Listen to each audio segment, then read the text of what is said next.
बच्चे मेरे काफ़ी ज़्यादा रो रहे थे और रोज़ी मिल रही थी।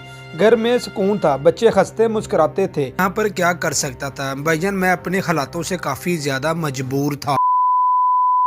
अस्सलाम वालेकुम जी, we are back another video.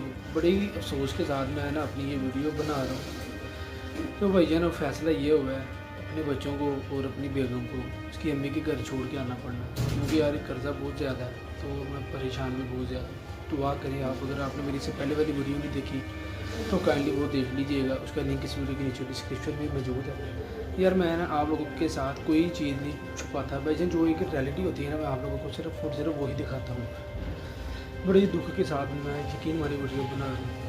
यहाँ पर फैसला हो चुका था, मैं अब अपने घर वालों को उनकी नानों के घर छोड़ने जा रहा हूँ। यहाँ पर भाईजान सामान वगैरह सब एक टैची केस के अंदर डालना शुरू कर दिया था। सामान डाल रहा था तो भाईजान दिल के अंदर एक डर सा भी आ रहा था। डर ये आ रहा था यार मैं इस काबिल भी नहीं रहा ताकि मैं अपनी फैमिली को पाल सकूं। ऑटो रिक्शा ड्राइवर की ये ज़िंदगी होती है भाईजान।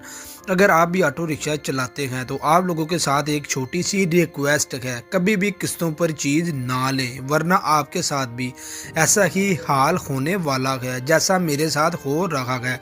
मैंने एक छोटी सी कहानी लिखी है, वो आगे जाकर आप लोग लाजमी सुनिएगा। भाईजान मैं अब रेडी हो चुका था, कमरा मेरा बिल्कुल खाली हो चुका था। अब मैं पहुंच चुका था अपने ससुराल वालों के घर, सामान वगैरह वहां पर रखा, अब बच्चों को लेकर जाने लगा था। बच्चे मेरे काफ़ी ज़्यादा रो रहे थे और मेरे दिल को काफ़ी ज़्यादा खींच सी पड़ रही थी।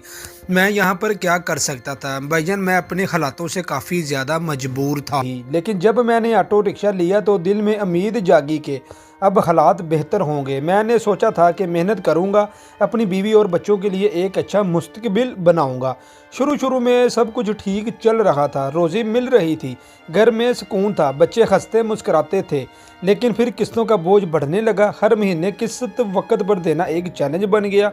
कभी काम नहीं मिला, कभी गाड़ी ख़राब हो गई और यूं एक एक करके किस्तें जमा होने लगी। मैं दिन रात मेहनत करता रहा, लेकिन लगता था जैसे मुश्किलात का दायरा मेरे इर्द गिर्द तंग होता जा रहा है। कर्ज देने वाले बार बार याद दहानी कराते और घर के हालात ख़राब होने लगे। मेरी बीवी परेशान थी, बच्चों के चेहरों पर भी मायूसी नज़र आने लगी। कल रात ऐसा वक्त आया जब मैंने अपने बच्चों को खाली प्लेटों के साथ सोते हुए देखा। वो मंजर मेरी रूह को झंझोड़ गया। मैंने फैसला किया कि मेरी बीवी और बच्चों को इस अजियत से निकालना ज़रूरी है। आज सुबह मैंने अपनी बीवी और बच्चों को इनकी नानी के घर छोड़ आया।